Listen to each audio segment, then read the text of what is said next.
Where excellence is the standard, one trait stands out among the rest: leadership. Effective leaders inspire, motivate, and empower others to achieve greatness.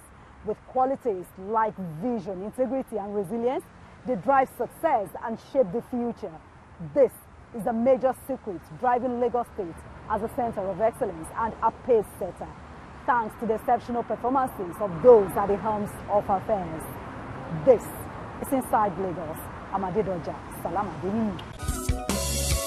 Ẹni tí ò dé kò yìn ẹkùn kan. Àwa ni center of excellence. Ẹni ò dé kò yìn ẹkùn kan. Àwa ni center of excellence. Mo ní pé bó o bá dé kò yìn ẹkùn kan. Àwa ni center of excellence. Àwọn òyìnbó débẹ̀ wọ́n rí tá a jẹ́ ṣe. Àwa ni center of excellence. Haúsá débẹ̀ wọ́n rí tá a jẹ́ ṣe. Àwa ni center of excellence. Àwọn Ìgbò débẹ̀ wọ́n rí tá a jẹ́ ṣe.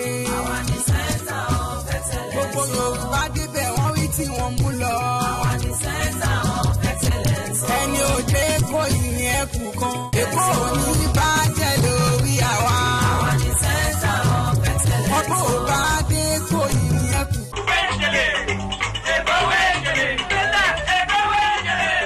Smart technology combined with active community participation can significantly reduce fire disasters and save more lives.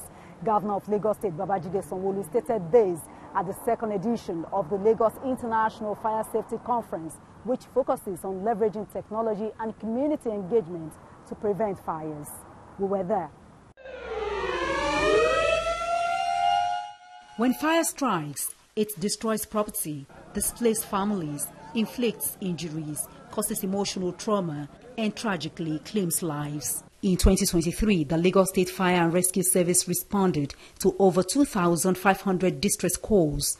By 2024, there was a notable drop, with 1,592 emergency calls recorded. 117.12 billion naira worth of properties were saved. 19.52 billion naira estimated properties lost. 450 victims rescued alive, while 91 lives were lost. Delegates, including industry experts, policymakers, emergency responders, market leaders, and community representatives from Togo, Congo, Egypt, Tanzania, the United States, China, and other nations converged here to tackle critical fire safety challenges. The devastating consequences of this incident on lives, livelihoods, property, and infrastructure demand that we work collaboratively and innovatively to continually safeguard our communities. One of the pillars of the 6-point development agenda, which is STEAM Plus of this administration, dwells on securities and governance.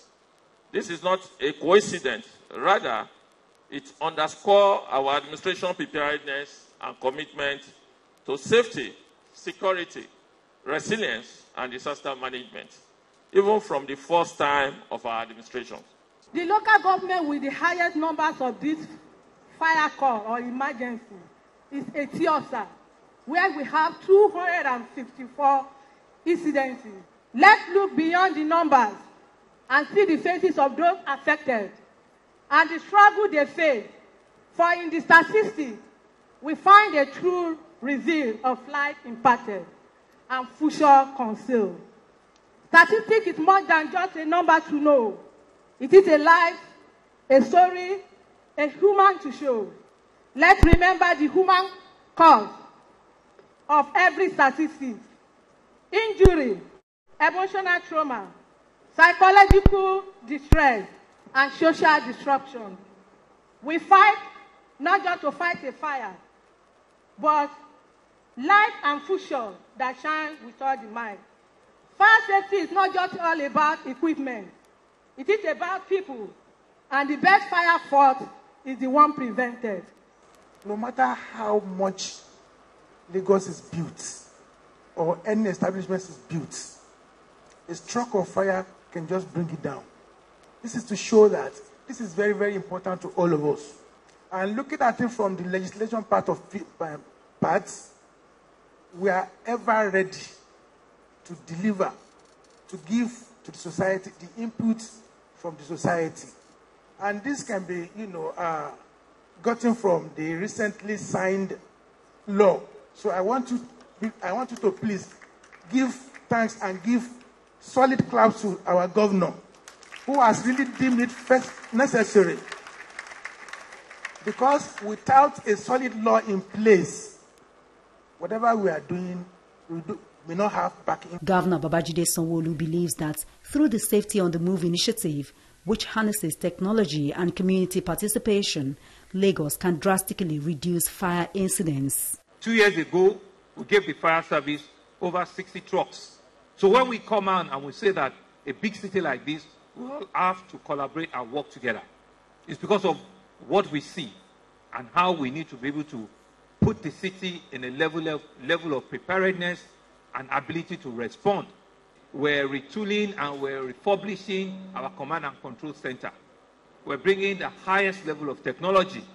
So our message, living here, is that whilst government will continue to do its best, we, the citizens, also have a responsibility to ensure that we can build an economy that can stand the shock and that can respond to the population that we have in Lagos. In schools, we're training children into clubs. We're exposing them to knowledge, to skills, so that they can take them back home. There was a bushfire, and how they handled that as well, it was really impressive. So they are very diverse, they are very brave, and I just want to commend you and say thank you. And then, they collaborate with the Federal Fire Service as well, so I want to say thank you to them as well. And also, we must not forget the LASEMA, our own emergency service, and the Command and Control Center that come together to do all the work together. And, it's not only about fire, they also carry out rescue operations, and they do that very, very well. For special duties has been contributing immensely to the GDP of a mega city like Lagos. And that shows that they have done creditably well. We can imagine if we have lost assets and properties worth close to about 150 billion. We pray that the Almighty God will continue to protect our state. Our mega city status will not be diminished by fire incidents. The governor also reaffirmed that in emergencies, Lagos State toll-free lines 767 and 112 remain fully operational and effective.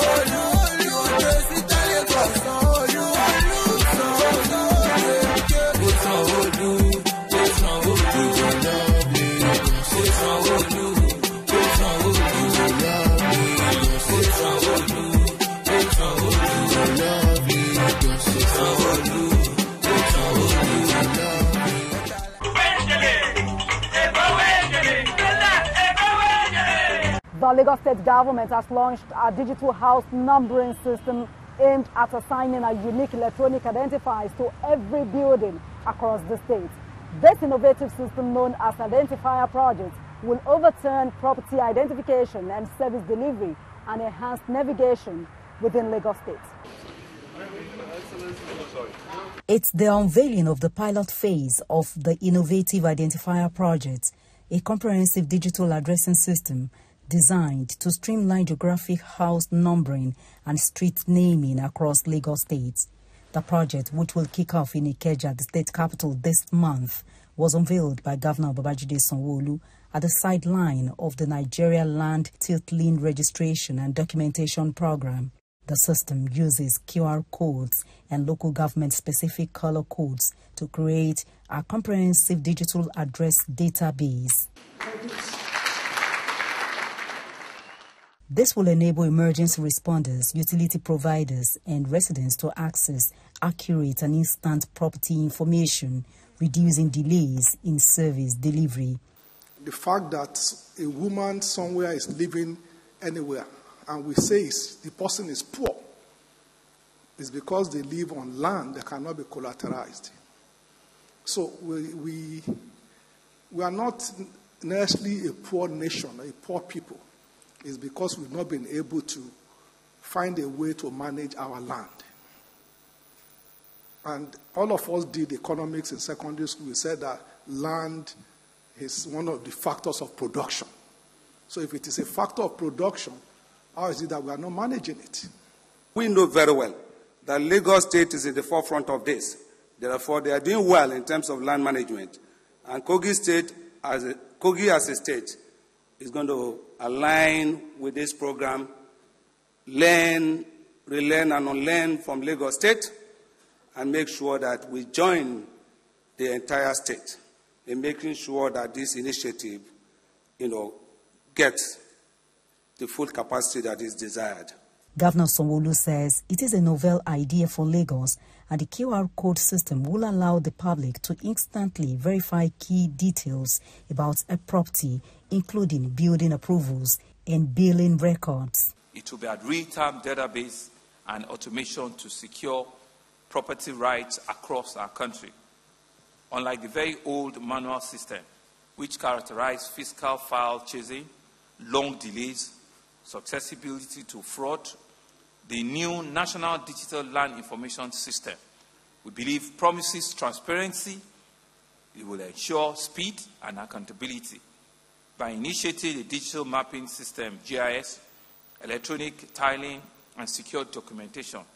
The NDLIS, we believe, is a seamless process that will empower all of our citizens and to build public trust. In this new era, a titled plot of land is more than a document. It becomes a key to opportunity. It can serve as collateral for credit. Minister of Federal Housing and Urban Development, Ahmed Dangiwa, commended Lagos for adopting global best practices in land management, assuring that state governments will retain full control over land management. It is only states with modern digitized land records that can confidently attract investors for housing estates, commercial hubs, or industrial projects, knowing that land rights are secure and verifiable. For the federal government, it means our economy carries weight of an estimated $300 billion in debt capital, land that exists physically but cannot be leveraged for economic growth. This shows mortgage market development, reduces investment inflows, and denies us the chance to use land as a powerful engine for job creation, wealth generation. Secure land rights enable citizens to invest confidently in agriculture, housing, and businesses, which are key drivers of job creation. By leveraging on technology, I believe that doing that we can eliminate manual processes prone to errors, corruption, and delays. The digital house numbering system is part of the Lagos State government's efforts to modernize land administration and make land a viable asset for wealth creation. This event was organized by the Lagos State Office of Electronic Geographic Information System and Urban Development in collaboration with the Federal Ministry of Housing and Urban Development.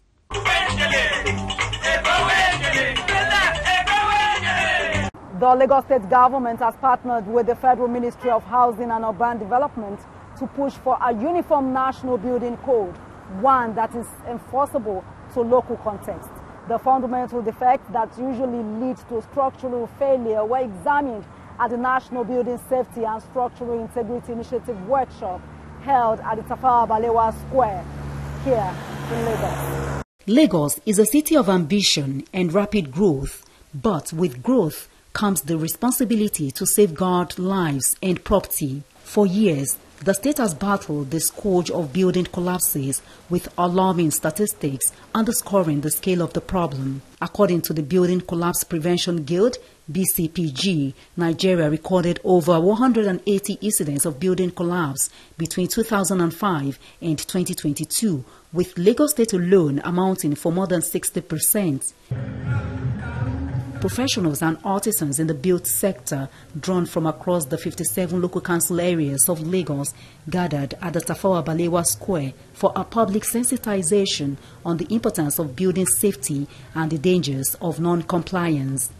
We must build for life, not for collapse. I wish to reaffirm the ministry's commitment to work with Lagos State and other states to make Nigerians' buildings safer, stronger, and more sustainable.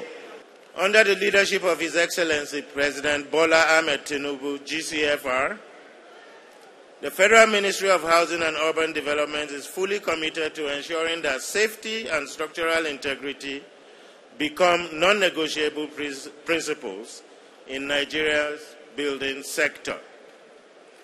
Our vision is to develop a national building safety and structural integrity framework that will, 1, enforce building codes through strengthened institutional mechanisms. 2, promote professional accountability across all stages of building design, construction, and maintenance. We have taken bold steps to strengthen building control, enhance compliance with code and integrity technology in the monitoring and enforcement from the Certified Structural Integrity Program, CSPIP, to this development of drones, satellite technology for inspection and change detection, and the Satisfied Accreditor Program, CAP, for allied professionals. Our focus has been clear. Every structure in Lagos State must be safe, sustainable, and fit for habitation. However, building safety is not the work of government alone. It demands partnership between policymakers, regulators, professional bodies, developers, and the community we serve. These workshops bring all of us into the same room to share knowledge, align strategy, and strengthen our resolve to prevent avoidable tragedy. Research identifies key causes of building collapse in Lagos, including the use of substandard materials, poor workmanship, faulty designs, and non-adherence to building codes. Governor Babajide Sanwo-Olu says the losses go beyond the economic. Lives have been lost, dreams cut short, and communities left traumatized. This, he says, must stop. As a state, we must bear the brunt of this problem. We must stand up and we must be true and be real with ourselves. And we say to ourselves, neither will we allow this to happen again. We're proposing the establishment of a national building tribunal which will fast-track prosecution of offenders, incentive for compliance, tax rebates, and things that will ensure that developers do not cut corners, partnering with our traditional rulers, with all forms of resident association, communities, CDCs and CDAs, to report illegal construction. LAPCA cannot be everywhere. That's why we must ensure that we're using all of our community engagement.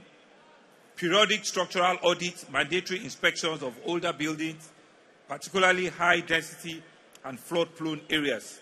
At the event, Governor Sanwo-Olu received a certificate of completion and fitness for habitation for his residents from LAPCA, a seal of government assurance that a building is safe, issued only after rigorous inspections and full compliance with building regulations.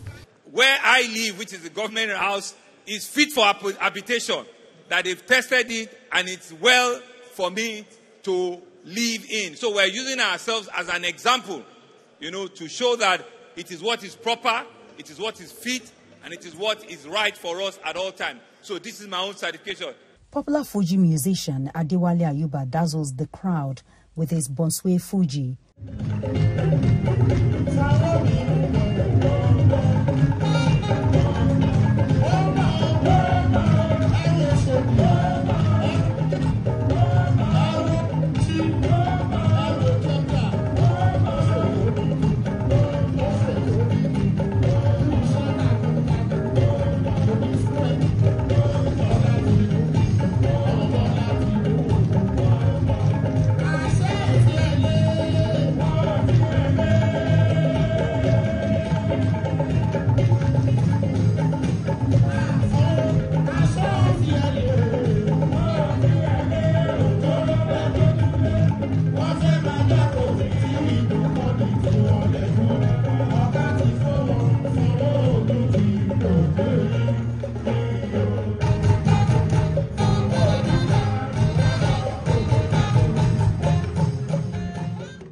Adewale Ayuba uses the music to captivate the crowd's attention with a message about the importance of building safety.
Building safely is not just a matter of compliance, but a matter of life and death. I've covered numerous stories on building collapses, and each one is heart-wrenching. Let's prioritize structural integrity and adhere to codes and invest in quality construction. Together, we can prevent tragedies and create a safer future for all. And if you say something, please say something. And that does it on today's edition of Inside Lagos. Many thanks for being a part of it. I'm Adedoja. Salam alaikum.